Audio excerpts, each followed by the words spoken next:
needs no introduction because it's the panel that brought us all here in the first place. So, but it is nevertheless a great pleasure to introduce my esteemed colleagues and organisers of today's event. And first up is Lucia Nagib. So, Lucia, fire away. You all know about Lucia, and you can read her bio in the programme. Exactly. Yeah. Thanks very much indeed. So, after this half semi-pornographic picture here, so let's move to the epigraph of my talk. I'll be referring back to this epigraph in a minute and also show the clip where it's pronounced. So let's just move straight to my presentation. In previous writings, I have looked at how new cinema movements around the world, from the late 1950s onwards, increasingly relied on the physical engagement of crew and cast with the material world, which was facilitated by the development of lightweight filming equipment. An example of this engagement with the physical world is the runner on foot, a recurrent trope in new waves and new cinemas, starting with the Nouvelle Vague foundational film 400 Blows, that you can see here, in which the adolescent hero, Antoine Douanel, escapes the reformatory where he had been incarcerated by his own parents and runs through the French wintry landscape towards the liberating sea he had never seen. Another inaugural runner is the poor cowherd Manuel, who braves the arid Brazilian backlands with his own body towards a mythical revolutionary sea in the Cinema Novo milestone Black God, White Devil.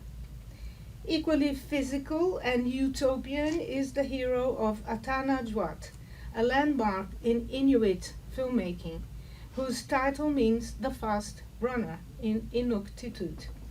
In the film's climactic scene, hero Atana Djuat breaks free from his persecutors by running stark naked on the Arctic sea ice, overcoming a huge crack on the surface with a superhuman jump, and in so doing attaching the seal of reality to an Inuit legend. By adopting realism as mode of production and subjecting crews and casts to the hardships of the environment, these inaugural films demonstrated their ethical commitment to the truth of the pro-filmic event. I now return to these examples to address some even more radical cases of physical realism as mode of production within the Chinese context. The progressive political reforms in China in the late 1980s and 90s opened up a crack in the system through which independent cinema could flourish. Like in other new cinema movements around the world, here too, realism as mode of production became the order of the day in the form of observational realism. With the aim to confront and interact with material reality, filmmakers went out into the streets with what Sniadecki called their embodied cameras. In the Chinese cases I will go on to analyze, however, the utopian teleological impulse towards a better future, so evident in the figures of the runner on foot that I have shown to you, is replaced by a skepticism at the end of which is death or even self-sacrifice. To reflect on this phenomenon, I shall experiment with two theoretical tendencies that came to prominence in the 21st century, the non-human and the more than human. Going against the grain of the teleology embedded in post-human theories that posit history as a series of forward-moving phenomena, the non-human turn conflates a number of often conflicting theories, which and share a non-anthropocentric base, in opposition to the Kantian co-relationist principle still predominant in Western philosophy, according to which knowledge of the world is dependent on how it relates to us humans. They include actor network theory, affect theory, animal studies, assemblage theory, new brain sciences including artificial intelligence, new feminist materialism, new media theory, speculative realism in all its variants, object-oriented ontology, neo-vitalism, panpsychism, and systems theory. So there are even other variants I won't have time to touch upon in this talk.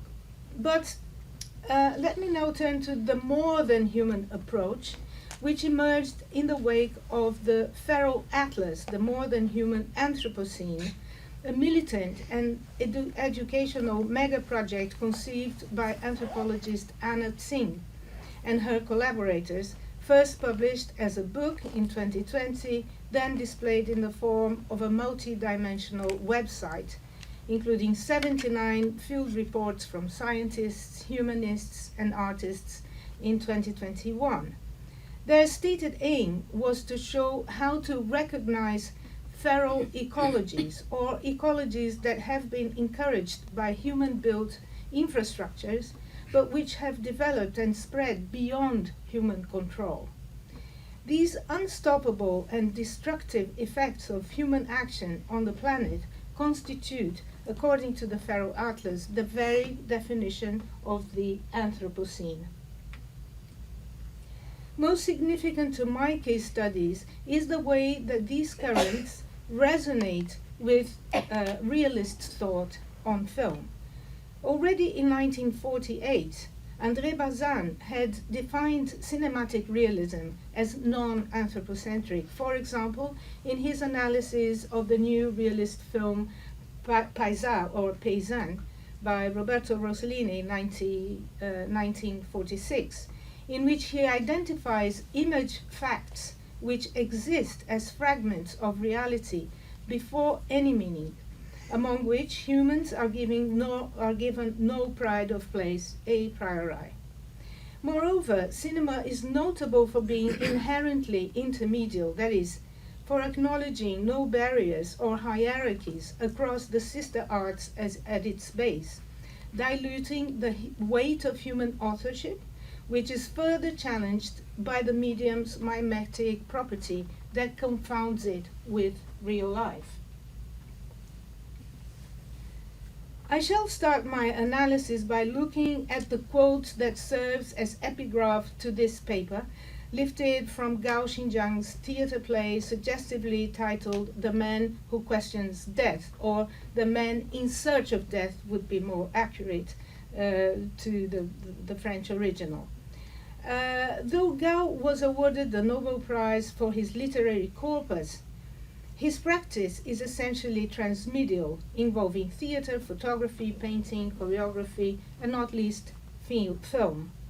All these mediums are represented in his film Silhouette Shadow, as has been discussed here many times, in which, in a performance of the play that I'm going to be showing this play, The Man Who Questions Death. So we have a section of the play replayed in the film, in which actor Thierry Bosque recites those lines in my epigraph, and I'm going to play a clip of the film, whilst being raised to the noose in which he will be hanged. The hero's suicide results from the realization of his minute importance in the world, as well as of his responsibility as human for the uncontrollable feral effects around him, combining irresponsible rulers, fake news, pandemics, pollution, global warming, the super rich fleeing to the outer space, genetic engineering, and the annihilation of the weak. This is all contained in that quote that I put at the beginning. No utopian way out intervenes to offer redemption to this man, locked up in a museum of modern art, where art has turned into rubbish, and you can see the rubbish bins turned over in this picture here.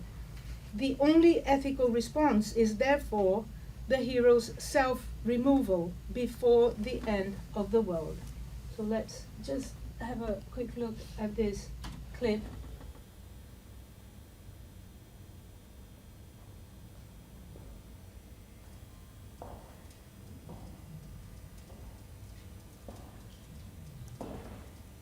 Puisque sa vie est gâchée, que soit anéanti le reste.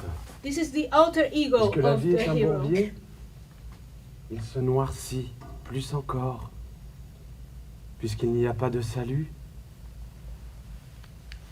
il vaut mieux le tuer. Que le cow-boy soit roi, que Madonna soit pute, que tout cela soit pub, que notre planète soit entièrement polluée, que soient les poulets fous et les vaches folles, que les génies aillent sur la Lune, que les races soient génétiquement conçues, que les faibles disparaissent tous, mais avant que tout cela n'arrive, qu'une ère nouvelle n'enflamme de nouveau le sang, avant que la rage regagne les gens. Tu te tues. Here you see the hero simply deciding to step away, remove himself from the world. But now let's have a look at Tape, which was made in China in 2010, directed, shot, performed and edited by Chinese multi-artist Li Ning. He worked in collaboration of his artistic troupe J-Town, so it's also a collective project. Here, the heroic physical engagement with the pro-filmic event has no liberating or revolutionary sea in sight, but instead an environment ravaged by feral effects as far as the eye can see, leading to the actors' suicidal stunts and near death in the film. So I'm going to show a short clip here.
Okay, I'll stop here because in the interest of time, but that's the very beginning of the film, and we see Li, through a shaky handheld camera, diving naked into the frozen ditch of a construction site, and then we follow him through the agonizing moments in which he swims under the thick ice crust, struggling to find the crack, until he finally manages to punch a hole in the ice and re-emerge.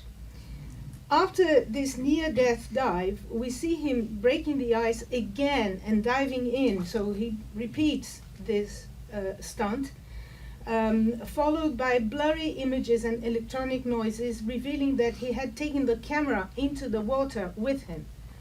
The sequence finishes with a shot of Li running naked on the frozen ditch, the ditch bank, in a surprisingly similar performance to Atanajuat's naked run on the Arctic ice, though without any of the latter's hopes. Suicidal challenges like this recur throughout tape and are in fact its very substance.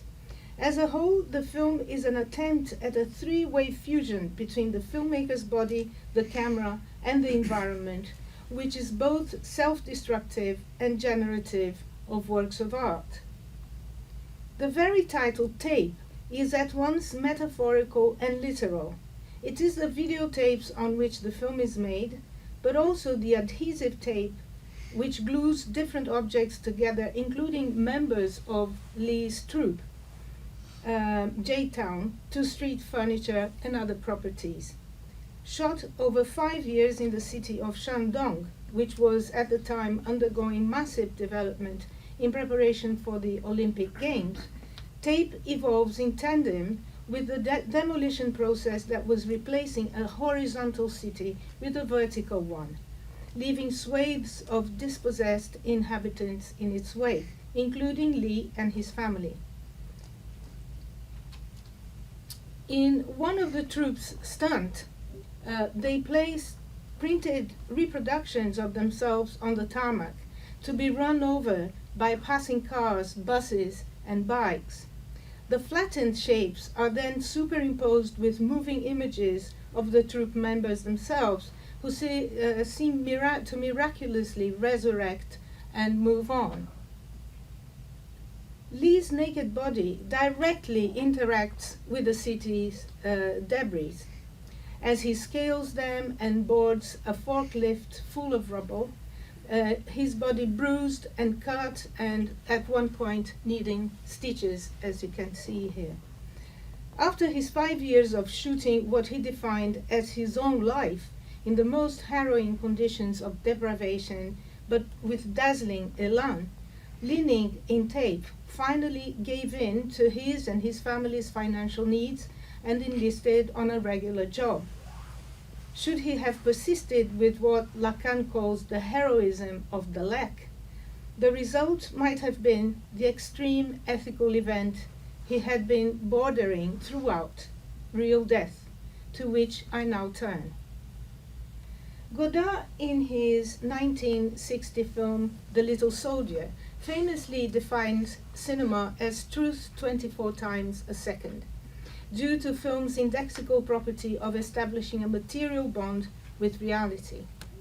In one of her landmark books, Laura Mulvey changed this phrase to death 24 times a second, because, as she argues, the individual frames that freeze reality into static images inscribe the inanimate into the animate, death into life.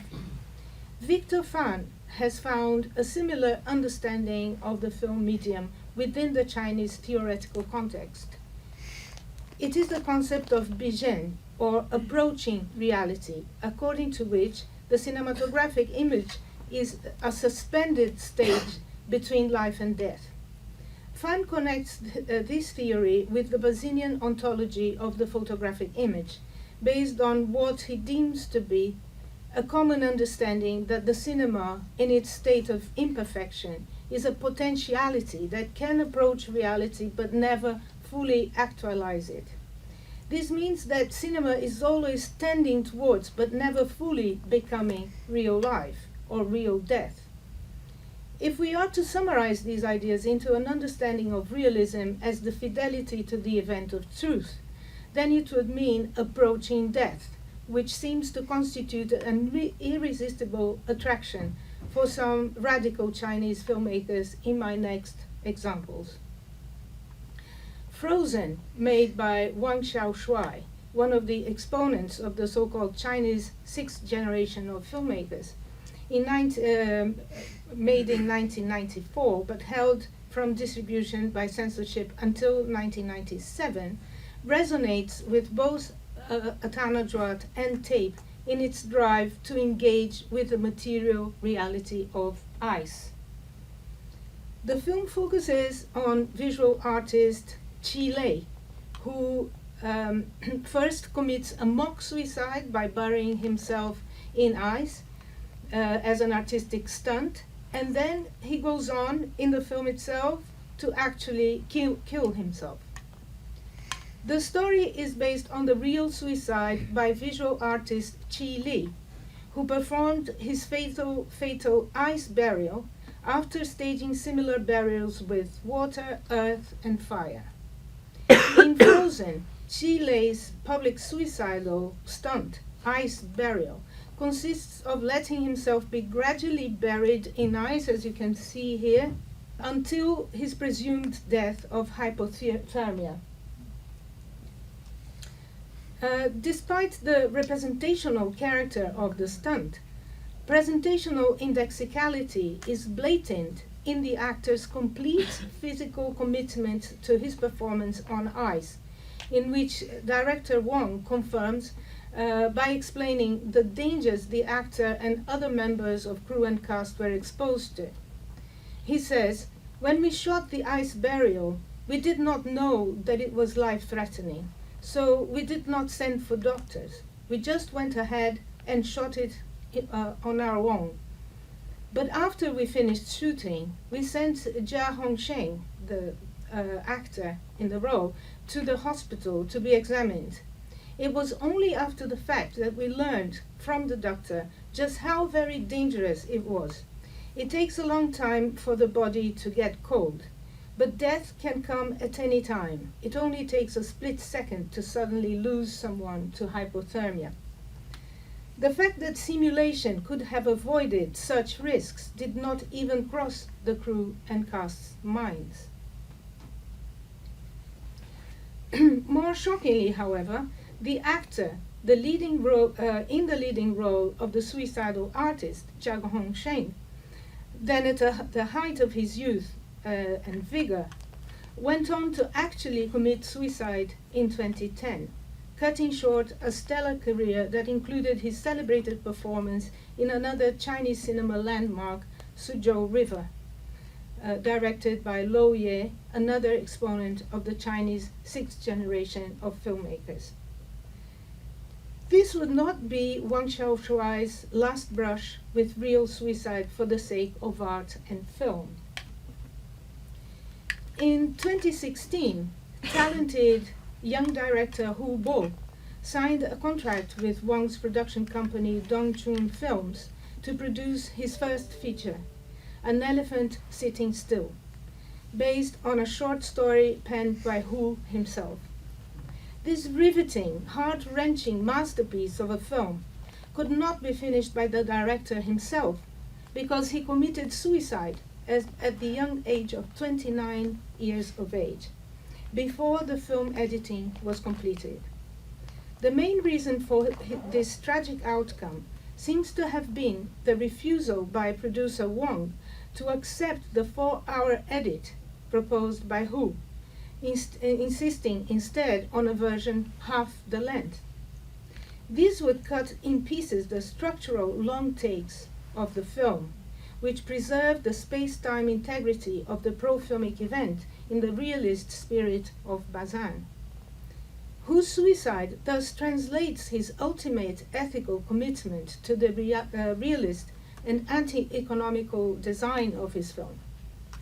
After his death, however, the film's copyrights were transferred to Hu's parents, and the editing was completed according to the director's original intentions. An Elephant Sitting Still was shot in the Jingqing district of Shijiazhuang, the largest city in Hebei province, one of the most polluted areas in the world, dominated by coal mining, which was discontinued just before the film's principal photography commenced. According to Mello, on-location shooting privileged the plethora of derelict buildings, half-demolished sites, and run-down blocks of flats that make up a lot of contemporary Chinese cityscapes, caught between ruins of the past, buildings of the communist era, and the new anonymous blocks of flats.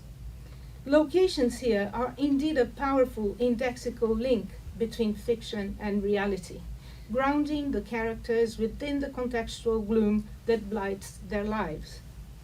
The story revolves around 4 protagonists: schoolboy Wei Bu, gangster Yu Cheng, retired grandfather Wang Jing, and schoolgirl Wang Ling. They are all involved in fraught relationships with their families and society, and beset by grave accusations including theft, murder, and illicit sex.